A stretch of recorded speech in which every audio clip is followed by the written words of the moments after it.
ఆమె యాక్టింగ్ అంతంత మాత్రమే. నెపోటిజం, బ్యాడ్ స్టోరీ సెలక్షన్స్తో ఇండియాలోనే ఎక్కువ ట్రోలింగ్కి గురైన హీరోయిన్స్లో తాను ఒకరు. ఇప్పుడిప్పుడే కెరీర్ కాస్త గాడిలో పడినట్టు కనిపిస్తోంది. ఈ క్రమంలోనే ఆమె నటుడు విజయ్ దేవరకొండ సినిమాపై చేసిన కామెంట్స్ వైరల్గా మారాయి. మరి ఆ హీరోయిన్ ఎవరు?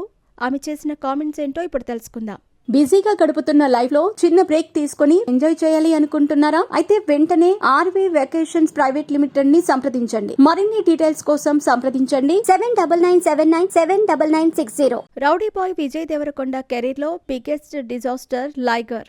ఆ సినిమా ప్రస్తావన తీసుకురావటానికి కూడా అందులో నటించిన నటులు, టెక్నీషియన్స్ సాహసం చేయరు. భారతీయ సినిమా చరిత్రలో మోస్ట్ ట్రోలింగ్కి గురైన సినిమా ఇది. కాగా ఈ సినిమాతో బాలీవుడ్ యాక్ట్రెస్ అనన్య పాండే తెలుగులో డెబ్యూ చేసింది. ఇది ఆమె ఫస్ట్ పాన్ ఇండియన్ ప్రాజెక్ట్. ఈ సినిమా ప్రమోషన్స్లో విజయ్, అనన్యల మధ్య కెమిస్ట్రీ చూసి ఇండియన్ ఫిల్మ్ ఇండస్ట్రీ అంతా షాక్ అయింది. కానీ ఈ సినిమా గురించి ఆమె చేసిన కామెంట్స్ ప్రస్తుతం వైరల్గా మారాయి. ఇందుకు ఏం జరిగిందో ఇప్పుడు చూద్దాం. అనన్య పాండే నెపో బేబీ అని ఇండస్ట్రీలోకి రాగానే చాలా విమర్శలను ఎదుర్కొంది. కెరీర్ ఆరంభంలో ఆమె స్టోరీ సెలెక్షన్ బెడిసి కొట్టడంతో సినీ అభిమానులు రెచ్చిపోయి మరీ ట్రోలింగ్ చేశారు. ఇదంతా ఒక ఎత్తైతే లైగర్ మరో ఎత్తు. భారీ అంచనాల మధ్య పూరి జగన్నాథ్ తెరకెక్కించిన ఈ సినిమాకు కరణ్ జోహార్, చార్మి నిర్మాతలుగా వ్యవహరించారు. హాలీవుడ్ తోప్ మైక్ టైసన్ నటించారు.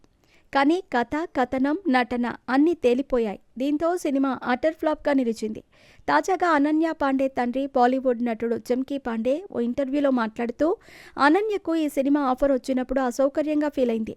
ఆ పాత్రకు తాను సెట్ కానని, చిన్నపిల్లలా కనిపిస్తానని భావించింది.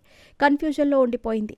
నా దగ్గరకు వచ్చి పప్పా ఈ పాత్ర చేయడానికి నేను చాలా చిన్నదాన్ని అని అంది. కానీ ఈ సినిమా చేయమని నేను చెప్పాను. ఇది పెద్ద కమర్షియల్ సినిమా అని, సక్సెస్ అయితే మంచి పేరొస్తుందని ఒప్పించాను అని అన్నారు. అంతకుముందు ఓ షోలో అనన్య కూడా మాట్లాడుతూ పేరెంట్స్ చెప్పడంతోనే ఈ సినిమా చేశాను అంది. ప్రస్తుతం ఈ వ్యాఖ్యలు సోషల్ మీడియాలో వైరల్ అవుతున్నాయి. సినిమా ఫ్లాప్ కావడంతోనే ఇలాంటి వ్యాఖ్యలు చేస్తున్నారని పలువురు మండిపడుతున్నారు. హిట్ అయ్యుంటే వేరేలా చెప్పుకునేవారని అభిప్రాయాలను వ్యక్తపరుస్తున్నారు. కాగా అనన్య పాండే ఈ ఏడాది నెట్ఫ్లిక్స్లో కంట్రోల్ అనే అద్భుతమైన సినిమాతో ముందుకు వచ్చింది. దీనికి విమర్శకుల నుంచి ప్రశంసల జల్లు కురిసింది.